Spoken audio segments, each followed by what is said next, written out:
출애굽기 3장 1절부터 4장 17절까지는 모세가 출애굽의 지도자로 부름받는 장면에 대해서 기록하고 있습니다. 여기서 하나님과 모세는 무려 5차례에 거친 변론을 했고, 그 후 모세는 하나님의 부름에 순종해서 40년 만에 애굽으로 돌아가게 됩니다. 이런 내용으로 출애굽기 4장은 크게 4문단으로 나눌 수가 있습니다. 9절까지는 출애굽 지도자 모세의 소명을 위한 모세와 하나님 사이의 세 번째 변론을, 10절에서 17절은 모세와 하나님 사이의 네 번째 및 다섯 번째 변론에 대해서 기록하고 있습니다. 그리고 18절에서 26절은 이제 출애굽 지도자로서 소명을 받은 모세의 애굽으로의 출발 및 귀향 도중에 발생한 할례 사건을, 그리고 27절에서 31절은 모세의 애굽 귀향과 향후 자신의 대언자가 될 형 아론 및 이스라엘 장로들과의 만남에 대해서 기록하고 있습니다. 오늘은 이 가운데서 24절에서 26절 말씀에 대해서 잠시 살펴보겠습니다. 모세가 길을 가다가 숙소에 있을 때 여호와께서 그를 만나서 그를 죽이려 하신지라 십보라가 돌칼을 가져다가 그의 아들의 포피를 베어 그의 발에 갖다 대며 이르되 당신은 참으로 내게 피남편이로다 하니 여호와께서 그를 놓아주시니라. 그때 십보라가 피남편이라 함은 할례 때문이었더라. 여기서 우리는 이해하기 어려운 구절을 접하죠. 무려 5차례에 거쳐서 변론한 끝에 겨우 하나님의 부름을 받아들여서 애굽으로 가고 있는 모세예요. 그런데 하나님께서 도중에 모세를 만나서 죽이려 했다는 사실이에요. 24절에 보면 모세가 길을 가다가 숙소에 있을 때라고 기록하고 있는데, 여기서 기록하고 있는 길에 있던 숙소는 장거리 여행을 하며 무역을 하던 상인들이 이용하고 있었던 카라반이라고 하죠. 임시 휴게소 같은 그런 막사, 이것을 의미하는 거예요. 모세는 애굽까지 장거리 여행을 해야 했기 때문에 상인들이 잠시 쉬어가던 임시 숙소에서 쉬고 있는 거예요. 그런데 하나님께서 모세를 만나러 그 장소까지 오셨다는 거예요. 여기서 만나다 라는 단어는 히브리어로 돌격하다 또는 덤벼들다 라는 의미예요. 즉 하나님은 모세에게 덤벼들기 위해서, 모세에게 돌격하기 위해서 오셨다는 거예요. 이 만남은 축복의 만남이 아니에요. 심판의 만남이에요. 즉 하나님께서 모세를 심판하러, 즉 모세를 죽이러 오셨다는 거예요. 왜? 하나님께서는 모세에게 사명을 주시고, 사명을 받은 지 얼마 되지 않은 모세, 그리고 그 사명을 이행하러 가는 모세를 죽이려 하셨을까요? 그 이유는 할례 때문이었더라 라고 기록하고 있어요. 모세는 히브리 사람으로 태어났기 때문에 난 지 8일 만에 할례를 받았죠. 할례는 하나님의 백성으로서 받아야 할 표식이었어요. 그런데 모세의 아들들은 이때까지 할례를 받고 있지 않았던 거예요. 왜냐하면 엄마가 미디안 사람이잖아요. 난 지 8일 만에 할례를 받는 건 히브리인들만의 특색이에요. 하지만 모세는 지금 처가살이를 하고 있잖아요. 야곱처럼요. 그렇기 때문에 아버지로서의 입김보다는 처가의 입김이 큰 거예요. 그 지역 미디안 지역에 살고 있던 사람들의 그 관습이 더 크죠. 거기선 그런 관습이 없어요. 난 지 8일 만에 아이에게 할례를 행하는 관습이 거기엔 없고 이상스러운 관습이죠. 그들이 보기에는. 그러니까 행하지 않았던 거예요. 못했던 거예요. 그렇다면 하나님께 이스라엘 백성을 출애굽하라는 부름을 받은 이후 이제 애굽으로 출발하면서 모세는 어떻게 했어야 할까요? 당연히 가장 먼저 자신의 아들들에게 할례를 행했어야 됐어요. 왜요? 지금 모세가 가는 족속은 히브리 족속이에요. 그렇죠? 자신의 동족에게로 가는 거예요. 그들 출애굽시키는 임무를 가지고 가는 거예요. 그런데 자기 아이들, 자기 아들들이 할례를 받지 않았다고요? 그거 큰 문제되죠. 어쩌면 하나님께서는 모세에게 자녀들에게 할례를 행하라고 가르쳤을 겁니다. 그러니까 죽이려고 하셨겠죠. 이게 불순종이에요. 가장 먼저 지도자로서 자신의 아들들에게 할례를 행해야죠. 그래야 그들이 이스라엘 백성으로 인정을 받죠. 안 그래도 이방 여인과 결혼을 한 거잖아요. 그리고 아들을 낳은 거잖아요. 그렇다면 그 여인과 그 아들들이 히브리 민족의 일원으로 인정받기 위해선 당연히 할례를 해야죠. 행해야죠. 모든 히브리 사람들 다 할례 받고 있는데 이 아들들만 받지 않고 있다면 어떻게 그들이 이 아들들을 히브리 사람들의 공동체로 받아들일 수가 있겠으며, 더군다나 중요한 것은 모세의 지도자로서의 권위 흠집이 가잖아요. 모세를 안 따르잖아요. 너나 잘해라 이럴 거 아니에요. 자기 아들들도 할례 받지 않았는데 출애굽시킨다고요? 이스라엘 민족의 지도자가 된다고요?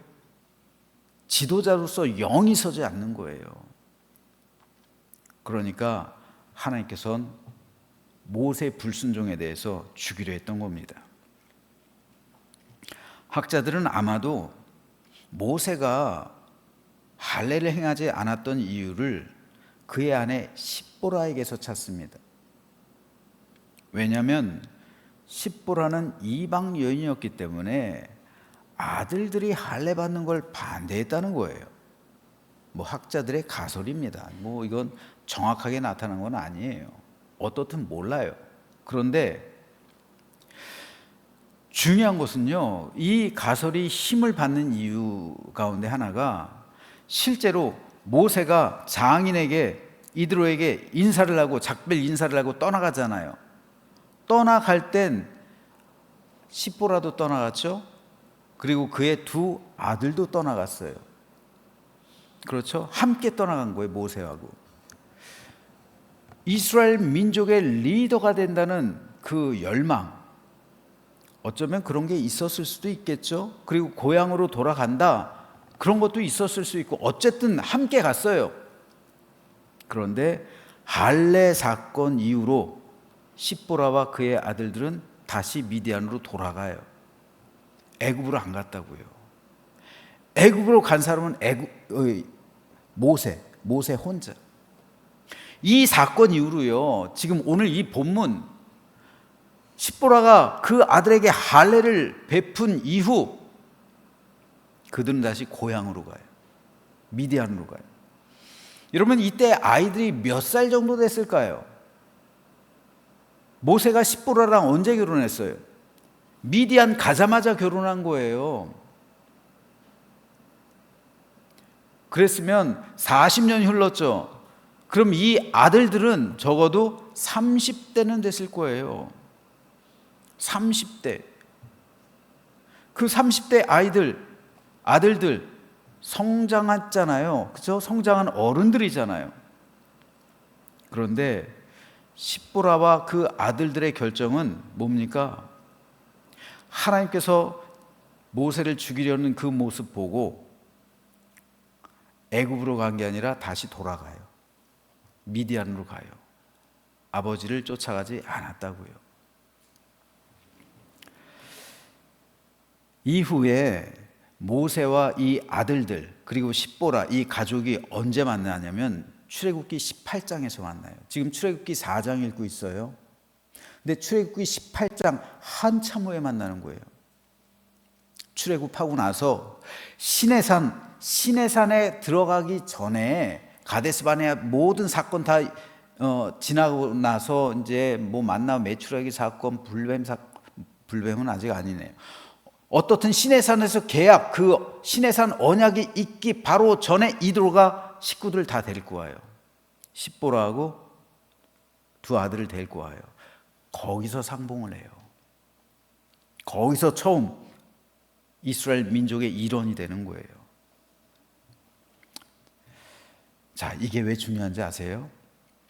아론과 모세가 죽었을 때 이제 아론의 자식들 그리고 모세 자식들이 있잖아요. 근데 누가 이스라엘 백성의 민족의 리더가 돼요? 누가 중심 리더가 됩니까? 아론의 아들들이 돼요. 모세 아들들은 그냥 일개 레위지파잖아요. 모세 레위지파에서 그 문지기가 돼요. 그냥 모세 아들들은 그냥 평범한 레위지파 사람이 돼요. 그런데 아론의 아들들은요, 대제사장이 되잖아요. 대제사장직을 세습하잖아요. 그리고 제사장이 되잖아요. 아론의 아들들은 완전히 그 중심 리더가 돼요. 근데 모세 아들들은 그렇지 않아요. 우리 생각엔 이스라엘 역사에 있어서 전무후무한 지도자 모세, 그 모세의 아들들이 모세 뒤를 세습하는 것, 그래서 이스라엘 민족의 리더가 되는 것, 그랬어야 되지 않을까 생각하잖아요. 생각하기 쉽잖아요. 그런데 모세가 아니라 실상은 아론의 아들들이 대제사장이 되고 모든 권력의 중심에 있고 그리고 리더가 돼요. 핵심 리더가 됩니다. 그 이유가 뭘까요, 여러분? 그 이유가 여기서 돌아간 거랑 관계가 있는 거예요. 모세 아들들은 출애굽을 경험하지 않았어요. 모세 아들들 출애굽 경험하지 않았잖아요. 홍해 건널 때 있었어요? 10가지 재앙 일으킬 때 있었어요? 구름기둥, 불기둥, 만나, 메추라기 사건 있었어요? 없었어요. 시내산 밑자락에서 만난 거잖아요. 출애굽기 18장에서. 그러니까 그들은 리더가 될 수가 없는 거예요. 함께, 쉽게 말해서 전쟁을 해가지고 함께 모든 전쟁을 치르지 않았는데 다 승리하고 나서 끝나고 와서 온 사람을 누가 리더로 삼아요?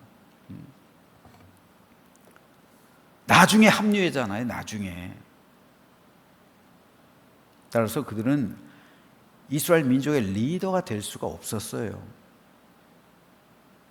십보라가 자기 아들들을 할례하고 나서 다시 미디안으로 데리고 간 사건은요, 그의 아들들의 생명을 지키기 위한, 그런 자기 아들들을 사랑해서 자기 아들들을 지키기 위해서 그렇게 한 최선의 결정이라고 생각했겠지만 실상 그것은 그의 아들들을 위한 것이 아니었어요.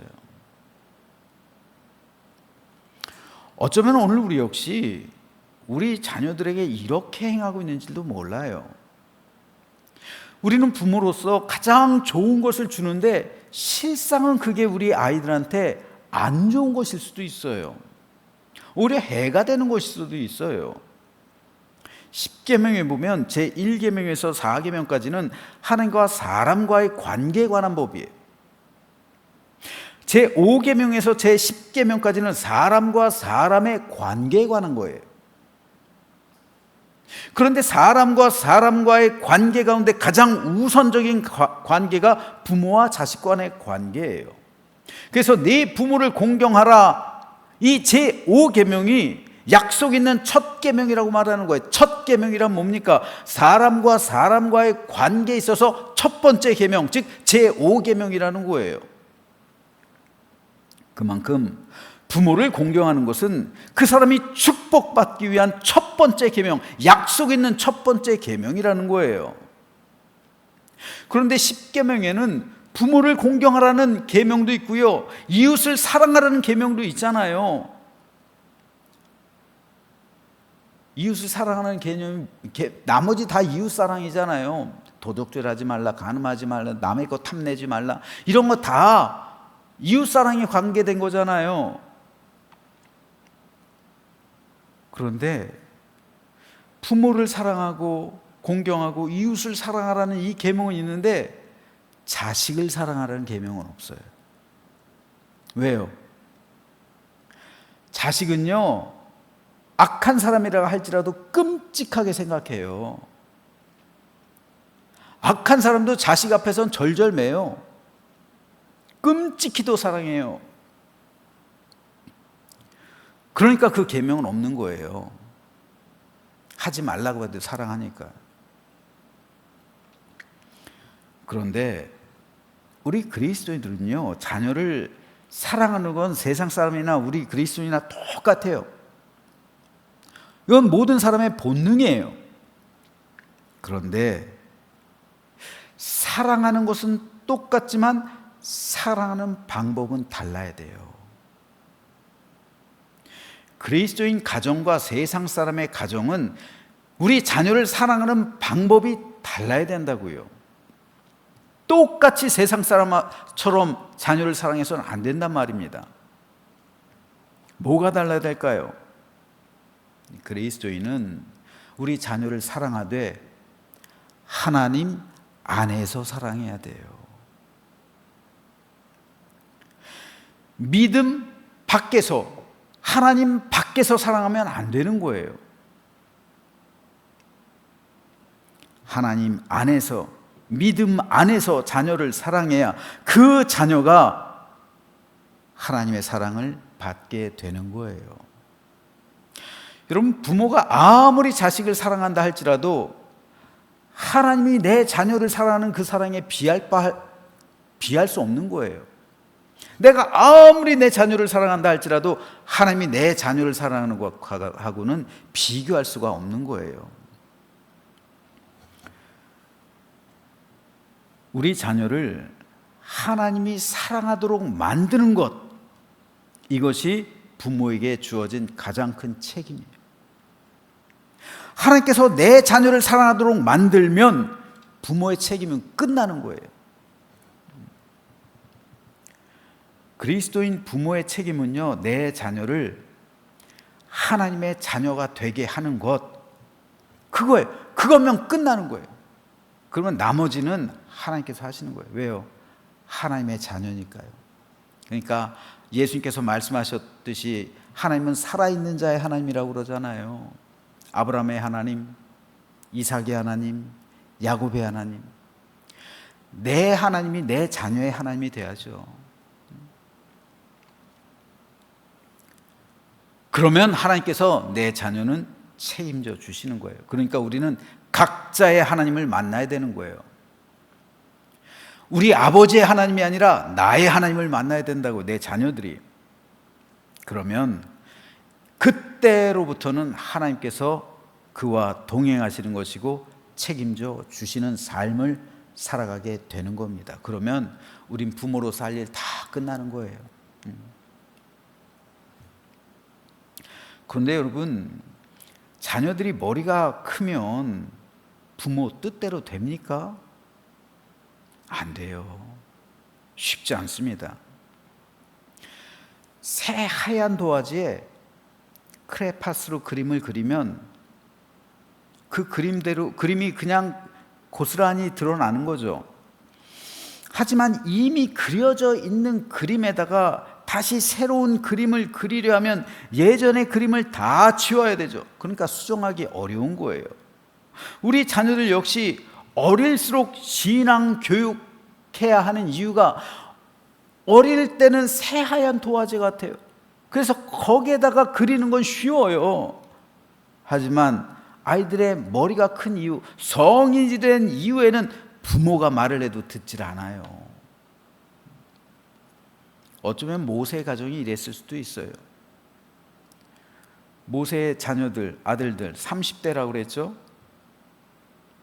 모세가 권면해도 안 들을 수 있어요. 아버지가 이스라엘을 출애굽시키는 하나님의 위대한 종으로 부름받았는데 자식들은 부모의 소명과 상관없이 그냥 미디안으로 갈 수 있는 거예요. 나중에 왔다고 그러니까 아유 우리 아버지 저기 왔대네 만나러 가자 이렇게 왔을 수도 있는 거예요. 그러니까 이스라엘의 리더가 되지 못한 거예요.